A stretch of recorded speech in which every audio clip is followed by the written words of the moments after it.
的从 Mike's Daily Podcast. It's Cafe Anyway and Mike's Daily Podcast. It's episode 2417, 2417, and it's Mike Matthews, and I'm gonna give you some interesting news and views and choose. It's allergy season, and people are sneezing for some weird reason. It's called pollen. It's called plants are waking up. Mike's Daily Podcast. And bees are waking up, and bugs and those crane flies that we call mosquito eaters are everywhere. Mike's even though they don't eat mosquitoes. Daily They eat grass roots. Podcast. The grass roots. Yeah! Wasn't that a band in my midnight confession? Was that the Grassroots? I forget. Oh, yeah! I think so. The Grassroots band. And isn't it somebody in that band on The Office? There's all kinds of interesting things. Yeah, Grassroots, Midnight Confession. When I Tell the World That I Love You. Let's see, it's Dustin Harvey, Larry Nelson, Joe Doherty, and Mark Dawson. And let's see, in this, again, the group, in 2012, the group was part of the Happy Together tour. And let's see, they joined the Turtles. They like to play with the Turtles a lot. And the Cowsills. Oh, gosh. I know way too much about the Cowsills. I used to work with a guy who was related to the Cowsills. But that's neither here nor there. He was a nice guy, but let's just say I had an ex-girlfriend who ended up dating the drummer for the Cowsills. And she just kind of left me for him type thing. And here's today's podcast picture. So, allegedly, I don't know. This is all. She disappeared. We didn't talk much after that. It was very awkward. I think she ended up being the voice of Angie's List, but they're not called Angie's List anymore. They're just called Angie, I think. Yeah. This is what this podcast is about. All kinds of fascinating things like that. And the late, great Basil the Boxer. Don't know if he was a huge fan of the Grassroots, but there was the Midnight Confession song. Let's see, they also had Let's Live for Today. Oh, in 67, so we're going back before yours truly was born. All right, well, I'm going to talk about a band that I'm a little more familiar with, or an artist, by the name of Richard Marx. I want to tell you, I was thinking about him today. And when you listen to 80s radio stations, I've mentioned that a lot of people now, when they look at the 80s, they're like, oh, it's kind of like the way they look back at the 60s. Like, they look back at the 60s, it's all hippies music. No, not necessarily. There was all kinds of music in the 60s. You can go and enjoy some Motown and other stuff. It wasn't all hippie stuff. And then the 80s, people think, oh, yeah, it's all synthesizer stuff. No. What about Richard Marx? What about his sound, which was a little more, I don't know, pop, rock? He had on that song, Don't Mean Nothing, Joe Walsh played the slide guitar on. And that was his first big song. And it had kind of like a Eagles Southern rock almost kind of feel to it. But what's interesting about Richard Marx is Lionel Richie. I think Richard Marx sent him a demo or a song or something. And Lionel Richie was like, you should come out to LA. I can't make you any promises, but you should come out here and give it a shot. And so Richard Marx came out to LA. Kenny Rogers said that Richard Marx was hanging out at his studio with Lionel Richie and Michael Jackson, all those big 80s stars. Then Richard Marx has the song Don't Mean Nothing. Then Shoulda Known Better got to be a big hit. That featured Fee Waybill, who was the lead singer of The Tubes. She's a beauty, she's one in a million, girl. And then Richard Marx puts out the song Endless Summer Nights. And then he went to number one with Hold On to the Nights. It was more of a ballad. And a friend of mine said to me today, why was everybody trying to sound like Peter Cetera in the 80s? Peter Cetera, the lead singer of Chicago, who then left Chicago in the 80s when he was super hot.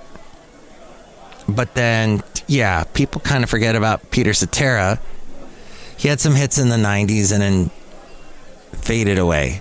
But, yeah, Richard Marx then was like...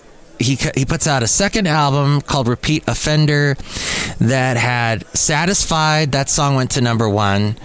I won't give up until I'm satisfied. And then the next song was the one that everyone remembers him for, pretty much. Wherever you go, whatever you do, I will be right here waiting for you. Which could have been a Peter Cetera song. That went to number one. Still gets played at weddings and stuff. Then he had a song called Angelia. And I bring that up because it's not Angelina like Angelina Jolie. It's Angelia. And he said he was inspired by Def Leppard. And the song Hysteria and stuff off of Def Leppard, the rock band's Pyromania album. And Def Leppard liked Angelia so much that they did a song later on that was inspired by Angelia. People forget about Angelia. I don't think that went to number one, but it was a pretty big hit for him. Then he did another song with Fee Waybill called Was it Too Late for Goodbyes? No, that's the Julian Lennon one. Something Goodbyes. Then there was Children of the Night, which was not a song about vampires, but was a song about homeless teenagers, and the money from that went to help out a teenage shelter in Van Nuys, California, which is where yours truly lived for some of his teenage years. I was there as a very young kid into my early teens. And Van Nuys was where Filmation was. Filmation, which they made a lot of the cartoons that I was watching as a kid, and probably you were watching if you were growing up in the 70s. Fat Albert. What was the other ones? My Favorite Martian. All the Star Trek had a cartoon that was Filmation. As we go outside a cafe anyway, we were bringing Mike's Daily Podcast somewhere in Podcastro Valley, the last place on earth. Richard Marx did he have anything else after that? He came out with another album that had that song with Luther Vandross on it. I don't know why I keep coming back to you. And why I was thinking about Richard Marx was because of the next single that came out, which was called Hazard. And it was this weird song that had a really cool kind of synthesizer flute thing in it. So now he's into synthesizers at this point. But this is in the 90s, early 90s. And he had this song, I lived by the river. It's some kind of weird song where it's telling a story, and he gets accused of killing his girlfriend or something, and there's a river involved. Leave this old town. Do, do, do, do, do, do. And then he had a song, Nobody's Gonna Take This Heart From Mine, or something. Oh, and then later on, and then in Now and Forever, he had that ballad that gets played at weddings in the 90s. And then later on, he writes a song with Luther Vandross. And Luther Vandross passes away, and it was a song about dancing with his father. And that was like it won a bunch of Grammys. And then Richard Marx wins an award for that. I met him at a thing in Hollywood after the ACM Awards, the Academy of Country Music Awards. And it was this restaurant. They had, there was DreamWorks. You remember the movie company. They made some, what was the Ants? DreamWorks. What else did they do? I think there was the DreamWorks. They had a country label, and Toby Keith was on it, the country singer. And they invited us to this party after the Academy of Country Music Awards, and they had won a couple of awards. And I got a picture with Toby Keith and about 15 other people, including the ex-girlfriend that I was talking about earlier in this show. And I remember holding Toby. I was holding his award from the Academy of Country Music Awards. And he said, go ahead and hold it when we take this picture. And I said, Toby, what are you going to do with that award? And he said, I'm going to turn it into a bong pretty soon. That's what Toby Keith told me. Then I see Richard Marx there. Actually, I didn't see him at this point. The girlfriend that I had that I would later marry and then get divorced from, but she was there with me, and she goes, oh my gosh, that's Richard Marx over there. So I went up to him and told him that I had seen him in the summer of 88, I think it was, 88 or 89, at the Ventura County Fair. And that I remembered that he sang the song Lean on Me a cappella with his band. And he goes, oh, I remember that night, and the moon was full, and it was one of the few times we did that song live in concert. And he remembered that show because the venue was really cool. It was right by the ocean. But he seemed like a nice guy. I'm a little bit taller than him. Not that that means anything. Size doesn't matter. Oh, which I should add, Toby Keith is much taller than me. I think he's like 6'5" or something. But yeah, Richard Marx, very nice guy. And the other thing I was thinking about was how Hall & Oates had all these hit songs that you know, the What I Got Was That in It, and I Can't Go For That and all that. But I was thinking about their mid-'80s song, You're Out of Touch. And from that album, there was another song called Method of Modern Love, METHODOFLOVE, and then a song called Some Things Are Better Left Unsaid. And I had never seen the video to that. I watched that today. It is so funny because it's sort of Hall & Oates going a little harder rock sound. And it was not a huge hit, but I remember, I was like, oh yeah, this song was pretty cool. And the next single was called Possession Obsession. And you know how Daryl Hall sang most of Hall & Oates stuff. He sings lead on most of it. But John Oates, sang lead on Possession Obsession. And in the video, he's driving around in a taxi. And he's picking up odd, interesting characters in the back seat of his taxi and dropping them off. And then there's Daryl Hall and the rest of the band dressed up in these like shark suits and with their bouffant hair looking like the 50s, because in the 80s, it was very retro 50s. It was very cool to look 50s in the 80s for some reason. You had Billy Joel doing his 50s album, Innocent Man. You had the Stray Cats getting popular with their 50s sound. And then Hall & Oates doing this kind of a retro thing with Possession Obsession, which didn't sound like a 50s song. It had all this synthesizer stuff going on in the background. Synthesizers. But John Oates saying that was not a humongous Hall & Oates hit. People don't really remember it unless they're Hall & Oates fans. And then they would have Hall & Oates would do the song Everything Your Heart Desires. That was the next album. There was a album after that featured, I thought, somebody told me, John Bon Jovi co-wrote a song with Hall & Oates, or helped pen a song called So Close Yet So Far Away. So close yet so far away. And that was early 90s.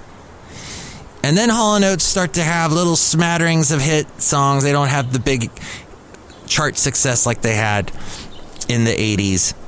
But then later, Daryl Hall starts his own YouTube channel. And he performs with all these different musicians and bands. And he's very interesting to listen to. He tells stories about the halcyon days of Hall & Oates. So let's say Daryl Hall and John Oates get to 100 years of age. How is that even possible? Well, people who live longer tend to be optimistic and manage their stress well. says Thomas Stresswell. No, his name is Tom Pearls. He's an MD and the Distinguished Professor of Medicine at Boston University School of Medicine. This according to Barron's.com. Tom says, and optimistic people tend not to be neurotic, where they internalize their stress rather than let go of it. That apparently helps you get to 100.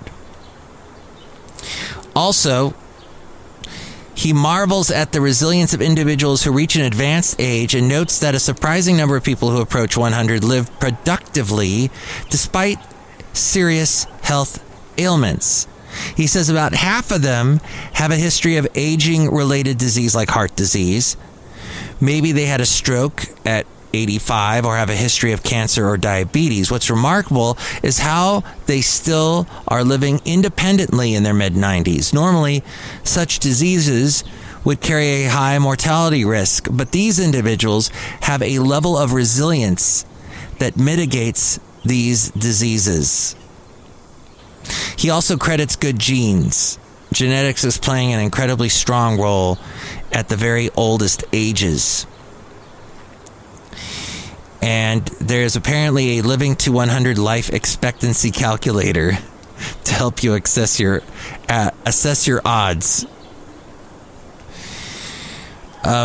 For decades, we've known that good nutrition, regular exercise, and maintaining a healthy body weight can extend our lifespan. And it's no secret that socially engaged folks with an active mind keep doing those crossword puzzles, which my mom was still doing up until she passed away a couple months ago. And oh my gosh, there were so many crossword puzzles lying around the house. She subscribed to the local paper just for the crossword puzzles. And also, a rosy outlook on life can boost your longevity. I think my mom would have probably gotten to 100 had she not smoked. She was living independently, had a very strong, optimistic point of view. But yeah, I don't think the smoking helped. Researchers are pursuing new theories to understand why some people live longer. Then there's cellular senescence. Through the course of life, our cells sustain damage from disease, injury, or stress. When we're younger, the amount of these cells is low, but they linger as we age. These so-called senescent cells do not die. Instead, they produce a toxic substance that can spread to other cells in the body and impair their function. These senescent cells promote the development of many diseases of aging. Another area of interest involves biomarkers of aging. Using various tests and measurements, researchers seek to contrast one's biological age from their chronological age. You're only as old as you feel. Different people appear to age at different rates, but we don't understand why. So there are biomarkers that are being developed that are predictive at an individual level. These tools can measure the efficacy of different interventions that might be worthy of watching to increase lifespan. If someone's biological age is 70, even though their chronological age is 60, medical experts might suggest ways to slow their biological clock. Such interventions can include more exercise, better nutrition, or even drugs that target an individual's predisposition to disease. This all from Barron's.com. Very interesting. I don't know if this person is going to live to 100. Who knows? He may or may not, but at this point, doesn't matter because he's young now. And and the future is ahead of us, and who knows. But he says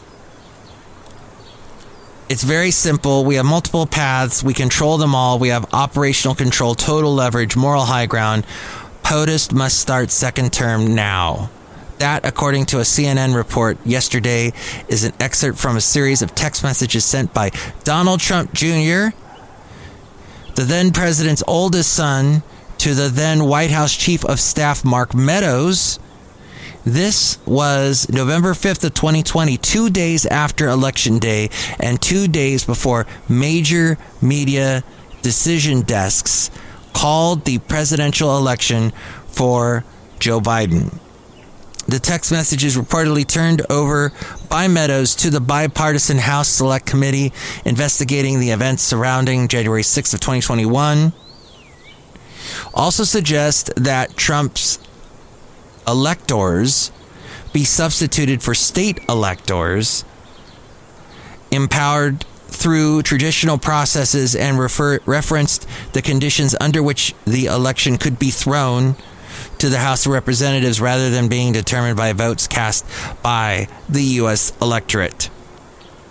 The Trump Jr. messages conclude with his calls on Meadows to see that various executive branch personnel moves, including a firing of the FBI director Trump himself had put in place after firing his predecessor, were made in order to effectuate a second presidential term for his father, popular vote and electoral college results notwithstanding. Biden's popular vote margin nationwide exceeded 7 million. On social media, in the wake of the CNN exclusive report, notable observers called attention to the timing of the Trump Jr. texts, their context, the implications for American democracy, and in a tweet from former Republican Party Chairman Michael Steele, their assessment of the former president's fellow Republicans at all levels. This according to MSN and from CNN, but actually this was from Market Watch. So watching that, very interesting. Okay, outside a cafe anyway, somewhere in Podcastro Valley. I am so glad that the past several minutes that I've done this show now for how long? We've been going for about 20 minutes or 22 minutes.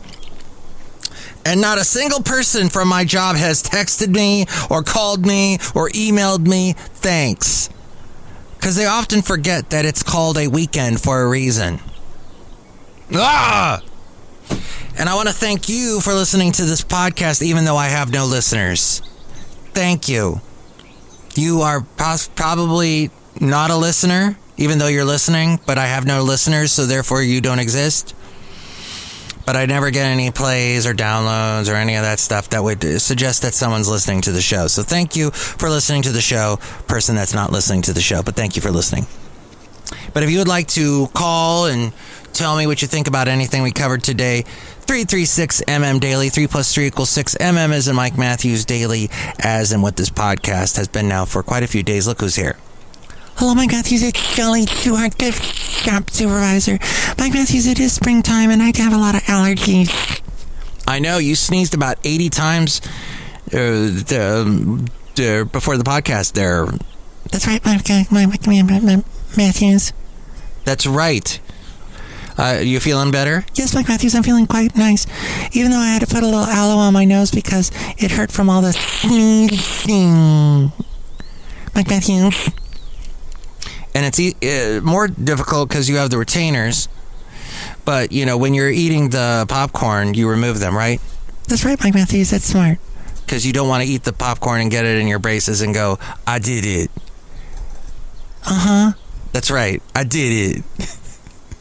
It's a funny commercial I've seen. Look who else. Don't you love people that reference commercials? And maybe you've seen it. There's this one guy I know.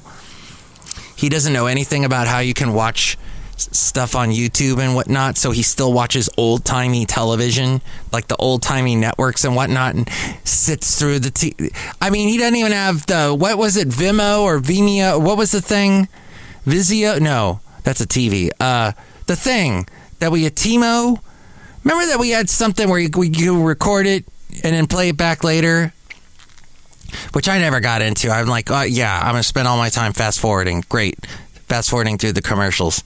But he still watches like just network TV and has to tell me, that commercial? No, buddy, I don't watch commercials. That's the whole point of having streaming services, is not to watch stupid commercials. Urgh! And stop calling me during the weekend. Look who else is here. Hello, Mike, this is Floyd the Floorman. And this is John Deere, the engineer, Mike. That's very fascinating about how to get to 100 years of age. I hope I never have a stroke. Yes. I hope everyone that's listening to this podcast, which is no one, has a stroke. Hey, let's wrap up the show. Next show, it's going to be the wonderful Benita, the Disgruntled Fiddle Player, and the Brewmaster, and more ways to get a hold of me. It's a friend. Mike's Daily Podcast is written and produced and performed by Mike Matthews. His podcast is super easy to find. Download or listen to his show and read his blog at MikesDailyPodcast.com. Email Mike now at MikesDailyPodcast@gmail.com. See you tomorrow. Bye. This is interesting. Wow, this is interesting. So interesting, so interesting. That's a crutch word for me. I like to use that word a lot. Listen, I wanted to remind you, the podcast picture today, I don't know if I told you what it is yet. It's from the lovely area I'm only about 45 minutes away from, if there's no traffic, called Half Moon Bay. And I took this picture 7 years ago.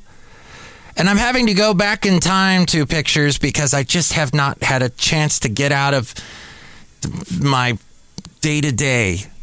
My day-to-day has got me locked in and does not allow me to go interesting places. This is interesting places that I would love to go and take cool podcast pictures. So I'm going back in time to a podcast picture from 7 years ago that I took. You have not seen yet, but I'm posting it to the website, and you can see it now on my Instagram as well as, which is Mike's Daily Podcast.